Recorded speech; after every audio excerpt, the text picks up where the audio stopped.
Salut à toutes et à tous, vous êtes bien sûr Cult Geek. Pour cette 7ème vidéo de G.I. Joe Valor vs Venom, place au véhicule avec Venom Striker piloté par Cobra Claus. Comme vous pouvez le voir, les véhicules G.I. Joe Valor vs Venom sont présentés dans des boîtes. On y retrouve du carton pour la base et pour la face arrière, et le reste est composé de plastique transparent. Cela nous permet de voir plus en détail le véhicule, les accessoires et les personnages s'il y en a. Maintenant, passons un peu plus en détail sur le Venom Striker. Comme son nom l'indique, c'est un véhicule Cobra de type Alpha. Alors pour faire très simple, Hasbro a catégorisé les véhicules selon leur taille. Et donc les plus petits sont appelés véhicules Alpha. Maintenant, avec les mesures de la boîte, nous retrouvons du 19,5 cm pour la base, 15 cm de hauteur et 10 cm de profondeur pour un poids de 350 grammes. Les autres informations importantes de ce véhicule sont sa date de sortie, janvier 2004, tout comme le reste de la vague 1, et son prix conseillé était de 9,99 $.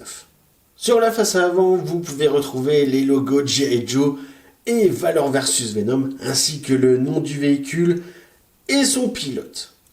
On y retrouve également une mention Try Me, avec un trou qui nous permet d'accéder à un bouton pour actionner certaines fonctionnalités. Alors je vais éviter le fail.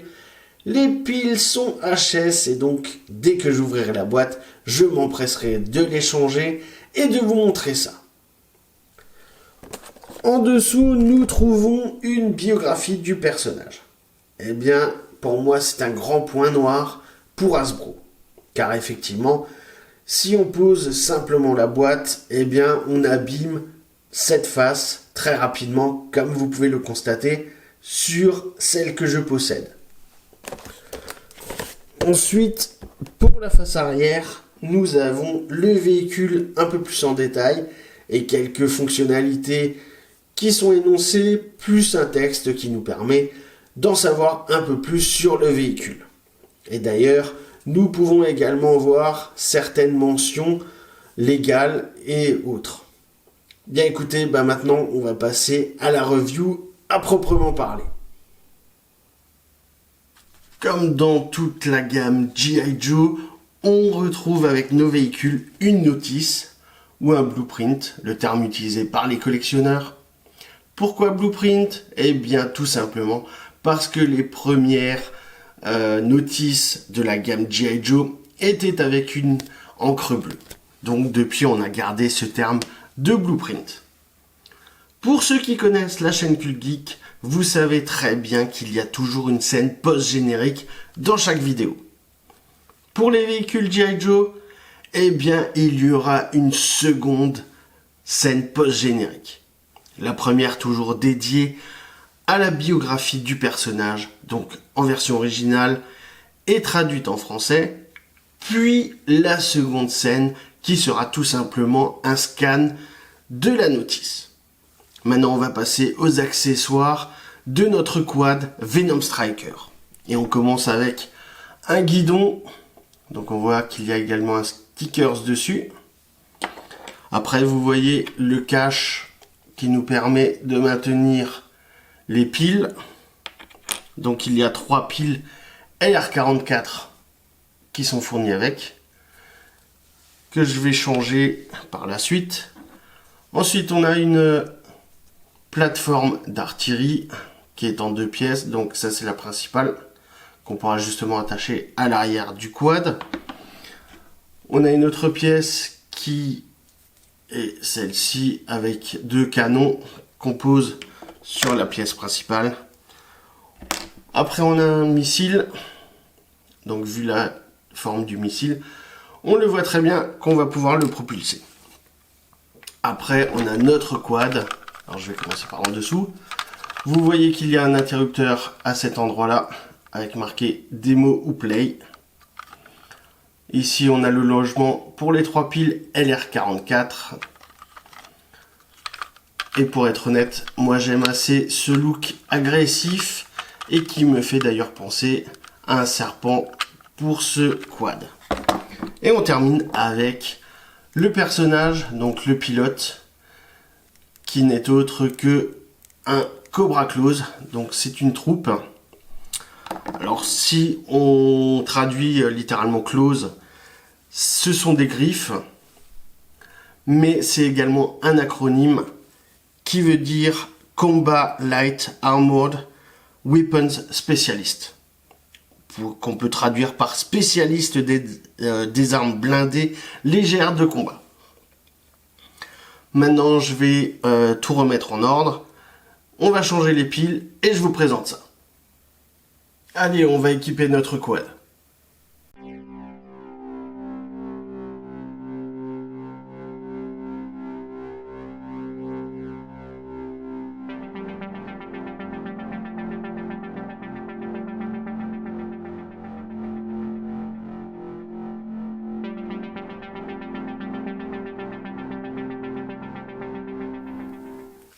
Une fois notre quad armé pour défendre les forces Cobra, eh bien écoutez, je pense qu'on va avoir un problème. Car c'est ce que je me suis rendu compte quand j'ai monté les divers accessoires, c'est tout simplement qu'il n'y a eu aucun bruit. Alors on va vite vérifier ça, mais j'espère que ça va fonctionner. Alors, on met l'interrupteur sur play et... c'est un fail. Bah écoutez, je suis très déçu déjà parce que c'est le premier véhicule que je présente et j'ai déjà un fail. Et c'est déjà le 3e sur la gamme G.I. Joe Valor vs Venom. Alors cette fois-ci, on peut pas imputer la faute sur Hasbro car cela doit être tout simplement un problème électronique. Il y a quelques temps, le véhicule fonctionnait très bien. Puis je pensais que les piles étaient vides. Maintenant qu'elles ont été changées, bah écoutez, je pense vraiment que c'est un problème électronique. Alors ce que je vais faire, c'est que je vais continuer mes reviews sur les véhicules en espérant qu'il n'y ait pas d'autres problèmes techniques. Mais si c'est le cas, eh bien je trouverai quelqu'un qui me réparera tout ça.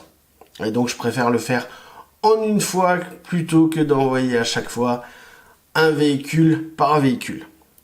Mais maintenant, il ne faut surtout pas que cela nous arrête pour voir les diverses fonctionnalités de ce quad.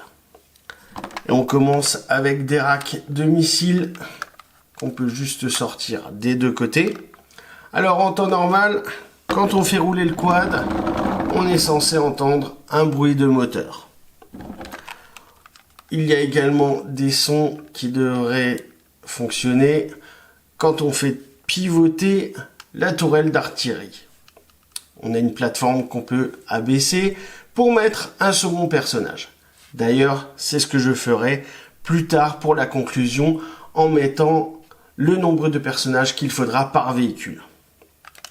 Et maintenant, dernière fonctionnalité, et la plus satisfaisante, et cela peu importe l'âge, c'est d'appuyer sur un bouton pour envoyer un projectile, comme ceci. Eh bien écoutez, on a fait le tour très rapidement, et maintenant, place à la conclusion et à la note pour le quad Venom Striker.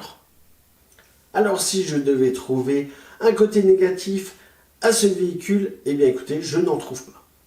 Si maintenant pour pinailler et aller dans le détail, ce serait plutôt au niveau du manque d'accessoires pour le pilote. En effet, je pense que un simple pistolet n'aurait pas été du luxe pour le mettre tout simplement dans le holster que l'on voit sur sa cuisse. Par contre, au niveau du design du quad, j'adore son côté agressif et reptilien. Alors maintenant, je vais innover car pour la note, je vais vous montrer une autre vision de ce véhicule avec les fonctionnalités que j'arriverai à vous montrer et à ajouter d'autres personnages le cas échéant. C'est l'heure de la note pour le Venom Striker accompagné de son pilote Cobra Claws. Eh bien écoutez, moi je vais lui mettre un 14 sur 20. Maintenant, À vous de me donner votre avis en commentaire. Allez, tchuss!